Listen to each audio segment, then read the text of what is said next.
আসসালামু আলাইকুম। আপনারা সকলে কেমন আছেন? মই আল্লাহর রহমতে ভালো আছি। মোরা কিন্তু বিয়া খাওয়ানো মানে দাওয়াতে চলে আইছি। আইসগুলো গায়ে হলুদ। যাই হোক শীতকাল মানে বিয়ে দুমদাম আয়োজন এইটাই আরকি। যাই হোক কোথায়, কোথায় কারা, কারা বিয়ের দাওয়াত পাইছেন অবশ্যই জানাবেন। ভিডিওটি সম্পূর্ণ দেখবেন, স্কিপ করবেন না মোটেও। মই, মোর শ্বশুর, মোর ননদ এবং মোর মেয়ে মিল্লা মোরা একলগে মোর হৌর বাড়ির বিয়ের দাওয়াত ছিল সেখানে মোরা যাইতেছি। তো ওখানে গায়ে হলুদ তো রাইতে যাইতেছি এশার নামাজের পর। মোর শ্বশুর ছাড়া মোর আবার যামু না কইছি। তো মোর ননদে আগে আগে যাইতেছে আর মোর মাইয়ে তো আরও আগে উগিয়ে যাইতেছে আর মই পিছনে পিছনে যাইতেছে। মোর কেমন জানি একটু ভয় ভয় লাগে আর গ্রাম অঞ্চলে তো মানে সব জায়গায় অন্ধকার, এখানে লাইটিং। আর এই হলো কনে কনে যেহেতু চলে আইছে সেহেতু কনেরে সবাই স্টেজে নিয়ে উঠাবে। তারপর মানে ঘরোয়া পদ্ধতিতে আয়োজন করছে, তো কোনো ওরকম কোনো আয়োজন করে নাই, নিজেরা নিজেরাই করছে। যাই হোক অনেক আনন্দ ফুর্তি করছে নিজেরা নিজের বাড়ির মধ্যে। তো তো একটা অন্যরকমই ভাবসাব আছে। আর এখানে কোনো ওরকম কোনো ছেলে লোক ছিল না, যাই হোক সব মহিলা মানুষ ছিল। গায়ে হলুদ তো যেহেতু সেহেতু মনে করেন যে এরকম হালকা পাতলা একটু আয়োজন করছে। তার সাথে মোর মাইয়ে যেই নাচটা আছে আর ফুবুর বিয়ে কি তার মনে হয় মোর মাইয়ের বিয়েই শুরু হয়ে গেছে। আর যাই হোক আমি চাই যে আমার ননদের বিয়ে যেখানে হয়েছে তার জীবনের সুখীময় দাম্পত্য জীবনগুলো যেন ভালো কাটায় আজীবন। আল্লাহ তাআলা তাদেরকে জানি সবসময় সুখীময় রাখে। এই আরেকজন ননদ মানে এরা বাড়ির মধ্যে অনেক মানে আনন্দ ফুর্তি করছে আর খুবই আয়োজন করছে। আর এখানে আমার সব বেশিরভাগই অপরিচিত মানুষগুলোই ছিল। আর মোট পরিচিত ছিল গোটা সাইডে মনে হয় 4-5 জন এরকম আছে।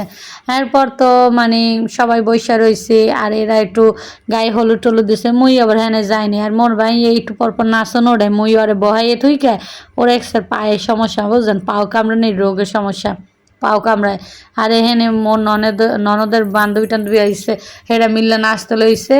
আর এই দেখেন না কনেও সেই নাচা নাচ দিয়েছে কি আর কম। মোর তো খুব শরমে ধরছে, কারণ মোর যখন বিয়ে হয়েছে মুই তখন অনেক কাঁদছিলাম, বেমালা কান্দা কাঁদছি। আর এখন তখন কান্দা কান্দি কোনো ইয়েই নেই, যেহেতু মেকআপ নষ্ট হয়েছে এবং মোর বেলাও মেকআপ করছে কিন্তু মই এক্সের কান্দা কাঁদছি।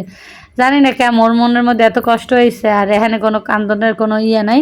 আর এখানে তো সবাই মানে এই যে গেছিল মোর ননদ একটু ভিডিও করতে, হ্যাঁ এই জায়গায় হাতটা এমনভাবে লড়াচড়া করছে আর এত মানুষের ভিডিওর মধ্যে মানে ভিডিওটা সম্পূর্ণ করতে পারে না। যাই হোক যতটুকু পারছে অতটুকু মোর ননদের লম্বা মানুষ তো দাঁড়ায় দাঁড়ায় করতে পারছে ফুল ভিডিওটা। এদের না সবাই মানে নাচানাচির তালের মধ্যে আছে। মোর আবার এরকম নাচানাচি একদম পছন্দ না, মুই এবার এক সাইডে বইয়ে রয়েছিলাম। আর এখানে মিললে এরা সবাই কনের বান্ধবীরা মিললে নিজের নিজের নাচ গান করতেছে। যাই হোক আলহামদুলিল্লাহ ভালোই খাইছি, গায়ে হলুদটাও ভালো হয়েছে এবং বিয়েটাও অনেক ভালো হয়েছে।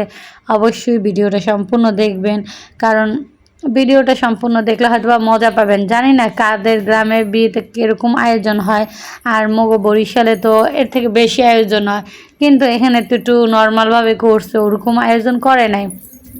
কারণ হচ্ছে বিয়ে হয়েছে 1 বছর আগে, এখন উঠাই দিতেছে জাস্ট এর জন্য একটু হালকা পাতলা মানে ঘরোয়া পদ্ধতিতে তৈরি করছে। আর এখানে মেয়ে আর মেয়ের বোন মানে ওরা 2 বোন মিলে নাচতেছে। নাচের গানটা খুবই সুন্দর হয়েছে। আমি একবার দিচ্ছিলাম নাচের গান সহ, কিন্তু আমি বারবার কপিরাইট খেয়েছি কী কারণে জানি না। অরিজিনাল ভিডিও তারপর কপিরাইট আসতেছে, তারপর এখন ওইটার কাইটা আবার ভয়েস দিলাম। আর এই তো আমার 2 ননদ নাচতেছে, কনে এবং কনের বোন। সুন্দর হয়েছে নাচগুলো, খারাপ হয় নাই। আমি ছিলাম ওখানে কিন্তু বাট আমি ওদের নাচ গানে ছিলাম না, আমি অপর সাইডে। আমি তো একটু মুরব্বী মানুষ বুঝেনি তো, ভাইয়ের বউ, ওরকম কাছাকাছি না যাওয়াটাই ভালো, দূরে থেকে বসে থাকাটাই পারফেক্ট মনে করি। আর আমার অতটা নাচ গান ভালো লাগে না, আমি জানি না কেন। আমার আম্মু মারা যাওয়ার পর থেকে আমার ওরকম নাচ গান ভালো লাগে না, সবসময় একাকিত্বটাই বেশি ভালো লাগে।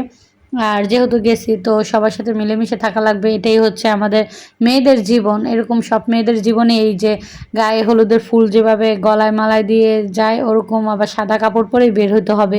এটাই হচ্ছে মেয়েদের লাইফ এবং মেয়েদের সারাটা জীবন কাটিয়ে দেওয়া হয় ওই স্বামীর কাছ থেকে। সুখ দুঃখ সব কিছু মিলিয়ে ঝিলিয়ে নিতে হয়। তো আমারও এরকম আলহামদুলিল্লাহ আমিও অনেক ভালো আছি এরকম ভালো একটা পরিবার পেয়ে।